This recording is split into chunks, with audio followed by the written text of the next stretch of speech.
வணக்கம் நேயர்களே. சேமிப்பு பற்றி ஒரு ஆய்வு ஒன்று படித்தேன். கொஞ்சம் அதிர்ந்து போயிட்டேன்னு கூட சொல்லலாம். அதிர்ச்சியை தரக்கூடிய அந்த ஆய்வு என்ன சொல்லுது அப்படின்னா, இந்தியாவில் சேமிக்கிற வழக்கம் தனிநபர்கள் மற்றும் குடும்பங்களிடம் குறைந்து கொண்டே வருகிறது அப்படிங்கிற ஒரு அதிர்ச்சியான ஆய்வை வெளியிட்டிருக்கு. அந்த புள்ளிவிவரம் என்ன சொல்லுதுன்னா, இந்தியாவினுடைய ஜிடிபி உள்நாட்டு உற்பத்தி அதில் 2007-8 37.8 விழுக்காடாக இருந்தது சேமிப்பு. 2018-19 11 ஆண்டுகள் கழித்து இப்போ பார்க்குறப்ப 37.8 இருந்தது, 30.5 ஆகியிருக்கு. 7% தானே சார் குறைஞ்சிருக்கு அப்படின்னு நீங்கள் சொல்லலாம். 7%உடைய மதிப்பு எவ்வளோ தெரியுமா? ஜிடிபியை 200 லட்சம் கோடின்னு வச்சுக்கிட்டிங்கன்னா 7%உடைய மதிப்பு 14 லட்சம் கோடி.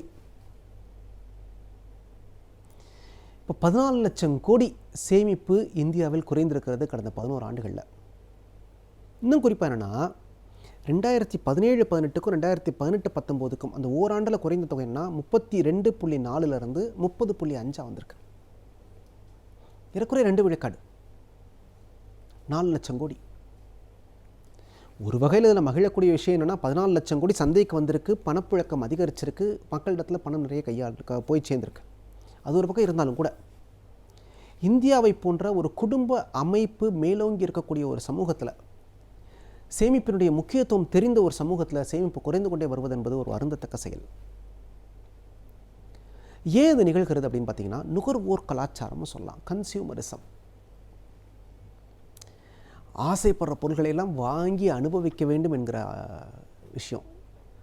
உங்கள் வீட்டை அப்படியே சுற்றி பாருங்கள், தேவையில்லாத பொருட்கள் எவ்வளோ வாங்கி வச்சுருக்கீங்கன்னு. ஒவ்வொரு குடும்பமுமே இதுக்கு விதிவிலக்கு இல்லைங்க. தேவையில்லாத பொருட்களை வாங்கி குவிப்பது. உங்கள் வீட்டில் எந்த பொருளையெல்லாம் நீங்கள் கடந்த ஒரு ஆண்டில் உபயோகிக்கவில்லையோ அதெல்லாம் வேஸ்ட். ஓராண்டாக அந்த பொருள் நினைவில் இல்லாட்டி பெரும்பாலும் அடுத்து நீங்கள் வாங்கி அந்த பொருளை பயன்படுத்த போகிறதில்லை பெரும்பாலும். அதில் ஏன் காசை போட்டு முடக்கி வைக்கிறீங்க? இப்போ என்னென்னா, கஷ்டப்பட்டு வியர்வை சிந்தி ரத்தம் சிந்தி உழைத்த காசு அப்படி அப்படி அப்படி அப்படி அள்ளி எறிகிறோம் பாருங்க. இன்றைக்கே யோசிச்சிருக்கோமா? அந்த காசை சம்பாதிக்கிறதுக்கு எவ்வளோ கஷ்டப்பட்டிருப்போம். எவ்வளோ பேர்கிட்ட வெக்கப்பட்டு அவமானப்பட்டு கூனி குறுகி நின்று கஷ்டப்பட்டு உழைச்சி ராத்திரி பூரா பார்த்து கண்ணை கெடுத்து உடம்பை கெடுத்து சிரமப்பட்டு சம்பாரித்த காசு தானே. செலவழிக்கிறப்ப அந்த அருமை தெரியணும்ல. 20,000 21,000 ஃபோன் வாங்குறதுக்கு போல 10,000 ஃபோன் வாங்கலாம்ல. 5,000 வாட்ச் வாங்குறதுக்கு போல ஒரு 1,000 வாட்ச் வாங்கிக்கலாம், 500 வாட்ச் வாங்கிக்கலாம்ல. முதல் வாட்சே தேவை தானா? ஃபோன்லேயே எல்லாம் வந்துடுது இல்லை. சட்டை வாங்குறப்ப 1000 சட்டை வாங்கினா என்ன, 400 சட்டை வாங்கினா என்ன? ஏன்னா அது கூட 600 நீங்கள் தானே கஷ்டப்படுறீங்க. சார், உங்கள் மதிப்பு உங்கள் பேங்க் பேலன்ஸ் எவ்வளவோ அது வரை தான் உங்கள் மதிப்பு. பேங்க்கில் பேலன்ஸ் இல்லைன்னா உங்களுக்கு மதிப்பும் இல்லை. அது தெரிஞ்சுங்க, அதான் யதார்த்தம். சேமிப்பு ரொம்ப ரொம்ப ரொம்ப ரொம்ப அவசியங்க. அந்த ஆய்வில் சொல்கிறாங்க, சேமிப்பை 3 வகையாக பிரிக்கிறாங்க. பெரிய நிறுவனங்களின் சேமிப்பு, சிறிய அல்லது தனியார் நிறுவனங்களின் சேமிப்பு, தனி மனித அல்லது குடும்பங்களின் சேமிப்பு, இப்படி 3ஆக பிரிச்சுட்டு சொல்கிறாங்க. கடந்த 11 ஆண்டுகளில் பெரிய நிறுவனங்களின் சேமிப்போ சிறிய அல்லது தனியார் நிறுவனங்களின் சேமிப்பிலோ எந்த மாற்றமும் கிடையாது. தனிநபர் அல்லது குடும்ப சேவிங்ஸில் தான், அந்த சேமிப்பில் தான் 7 விழுக்காடு குறைந்திருக்கிறது. என்னன்னா, நம்ம மேல்நாட்டு கலாச்சாரத்தை பின்பற்ற தொடங்கிவிட்டோம். மேல்நாட்டில் கடன் அட்டைகளில் கிரெடிட் கார்டில் வாழ்கிற முறைங்க. அடுத்த மாதம் என்ன சம்பாதிக்க போகிறோம், அதுக்கு அடுத்த மாதம் என்ன சம்பாதிக்க போகிறோம், எல்லாத்துக்குமே இப்போயே செலவழிச்சிருது. கன்சியூமரிசம், நுகர்வோரியல். மேல்நாட்டுக்கு இது பொருந்தலாங்க. ஏன்னா அங்கே குடும்பம் என்கிற ஒரு அமைப்பு கிடையாது, கமிட்மெண்ட்ஸ் கிடையாது. எல்லாவற்றையும் அரசு பார்த்துக்கும். உடம்பு முடியலையா, அதுக்கு இன்சூரன்ஸ், மெடிக்கல் இன்சூரன்ஸ் இருக்குது, அரசு கொடுத்துரும். இல்லை இன்சூரன்ஸ் கம்பெனி கொடுத்துரும். முதியோர் பென்ஷன் பெரிய அளவில் வரும். வேலை இல்லையா, வேலை இல்லாட்டியும் அரசு உங்களுக்கு அதுக்கு ஒரு பென்ஷன் கொடுக்குது, வேலை இல்லாட்டி அதுக்கு ஒரு பணம் கொடுக்குது. ஆனால் இந்தியா போன்ற குடும்ப கட்டமைப்பு உள்ள நாடுகளில் நமக்கு செலவுகள் அதிகம். குழந்தைங்களை படிக்க வைக்கிறது நம்ம பொறுப்பு, கல்யாணம் செய்ய வைக்கிறது நம்ம பொறுப்பு, பிரசவம் பார்க்குறது நம்ம பொறுப்பு, பின்னாடி அதுங்களுக்கு ஏதாவது ஒன்றா கூட போய் நிற்கணும், கடைசி காலத்தில் நம்மளை நாமே பார்த்துக்கணும். இந்த பிரச்சனை எல்லாம் மேலை நாட்டவருக்கு கிடையாதுங்க. 18 வயசு ஆச்சுன்னா பிள்ளைங்க தனியாக போயிடுங்க. அது வாழ்க்கையை அது பார்த்துக்கும். இவங்களுக்கு பொறுப்பு குறைவு, ஆனால் நமக்கு பொறுப்பு அதிகம். அதனால் அவங்கள பார்த்து தாம் தூம் செலவழிக்கிற பழக்கத்தை நம்ம கற்றுக்க வேண்டிய அவசியம் இல்லை.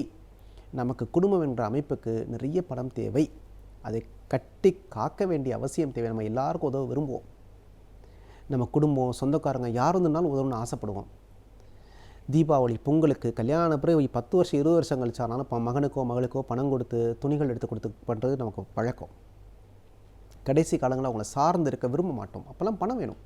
ஆக பணத்தை சேமிக்க கற்றுக்கொள்ளுங்கள். அதுதான் அந்த ஆய்வு சொல்கிற விஷயம்.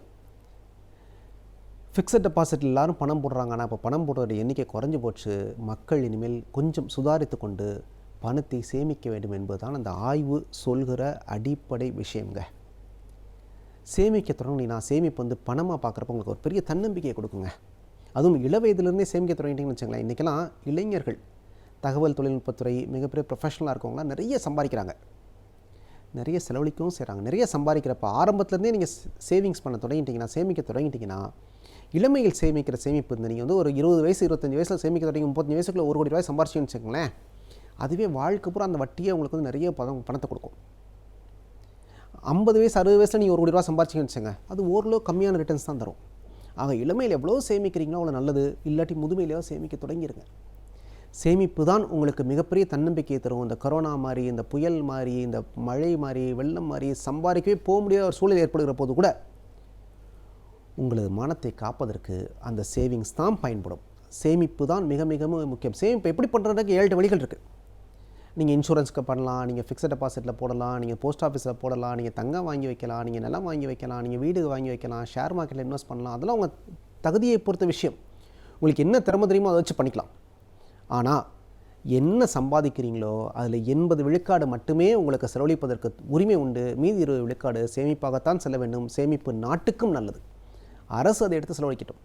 சேமிப்பு நாட்டுக்கும் நல்லது. ஆக குறித்து வச்சுக்கோங்க. என்ன சம்பாதிக்கிறீங்களோ 80 விழுக்காடு, அதில் 80 விழுக்காடு மட்டும்தான் நீங்கள் செலவழிக்கணும். அதை தாண்டி செலவழிக்காதீங்க. தாண்டி செலவழிக்கணும்னா கூட சம்பாதிங்க. நீங்கள் செலவழிக்கிற ஒவ்வொரு காசும் உங்கள் வியர்வையிலிருந்து, உங்கள் ரத்தத்திலிருந்து வருகிறது. அதை மறந்துடாதீங்க.